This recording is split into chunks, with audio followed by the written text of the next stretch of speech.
Hi, this is Jessica DeMassa in the GuideWell Insights Lounge here at Exponential Medicine 2017. Joining me in the lounge right now, I have Jamie Wheal. He's the Executive Director for the Flow Genome Project, and he's also just written a book called Stealing Fire. So Jamie, welcome. Thank you. Thank you. I want to jump right in and talk about the book, and because I can't remember it, I want you to say the full title with the subtitle. So Stealing Fire. Sure. So Stealing Fire, how Silicon Valley, maverick scientists, and the Navy SEALs are revolutionizing the way we live and work. Okay, so break this down for me. What is this book about?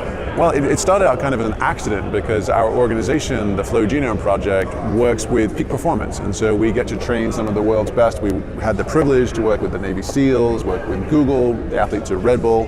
And what we noticed as we traveled the world was that more and more of the top performers that we were coming across were actually sort of shortcutting high performance. And I don't mean that in the sense of cutting corners, but they were using techniques and tools that virtually nobody else was. And at the moment we sort of found that, we started looking, and that really became the subject of the book. So what were those tricks and tools that they were using?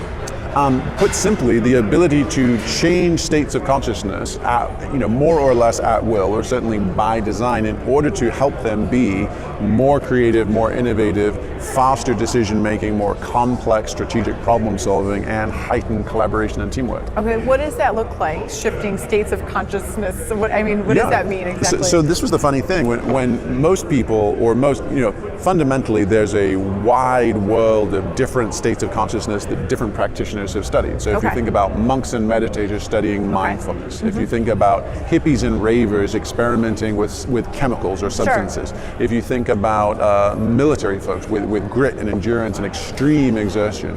And what we realized when we looked underneath the hood of all of those techniques was they actually share the same neurophysiology, meaning that the neurochemicals, what's going on in our brains, what's going on in our hearts, are all remarkably similar. And the irony of that is that none of these populations would ever talk to each other, right? And so they all lived in their own little islands doing their own little things. And what we realized was, again, once you sort of have the Rosetta Stone of saying these things are all identical under the hood, these people don't even know they're part of the same experiment, that's when we went kind of looking for some hard numbers and evidence to support that quest. So what are some of these patterns, I guess, that emerged between those states of consciousness?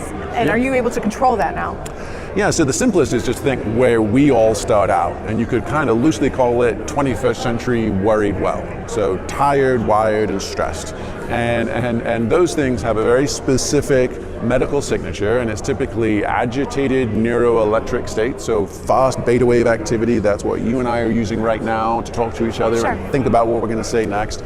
Often, sadly, a lot of stress hormones in our system, so norepinephrine and cortisol, which are really good for fleeing a saber-toothed tiger, but terrible when we sit in traffic and rush hour 2 hours a day, or we wake up in the middle of the night and we're rehashing a conversation with the boss. So those things are evolutionary, super useful, but in our current always-on society, really problematic. So how can you turn those off? Yes. How? Tell me so that I can sleep tonight. Yeah, I mean, and you can go from the low tech all the way to the super crazy high tech, and the lowest tech is literally. Give me an example along the way. Yeah. So the simplest is just breathing and respiration. So when we get stressed out, the first thing that happens is our breath pattern becomes shallow.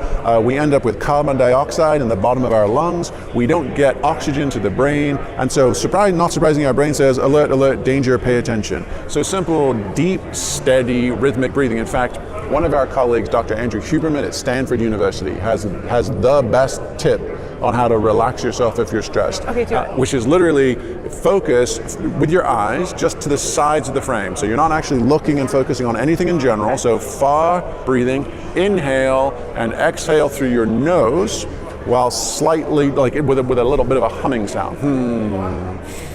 Now that's a little strange to do in public, but you can absolutely do it in a car or by yourself in an elevator.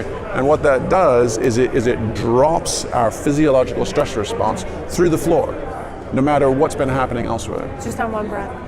I do. I feel instantly calmer. That's to be quite simply, honest with you. yeah. And if anybody's ever done Wim Hof breathing, Wim Hof is the Iceman from Holland. He's a bit of a kind of delightful madman, and people are hyperventilating and breathing and plunging themselves in ice cold kiddie pools and all these kind of things. But you can also you can use breathing to relax. You can also use breathing to prepare for a super challenging event. You can even use extended hyperventilation to change the neurochemistry in your brain and have a completely transformative experience. Okay, so that was our low-tech way to control. So take me to the opposite end of the spectrum and tell me the coolest high-tech. Yeah, so I mean, some of the coolest high-tech is somewhere between what's going on in Silicon Valley and also what the U.S. Navy SEALs are doing. And, they've both sort of explored how do you take elite high performers and then use technology like transcranial magnetic stimulation, where it looks a little bit like a dentist mirror, but it basically sends pulses of magnetism through your brain and knocks out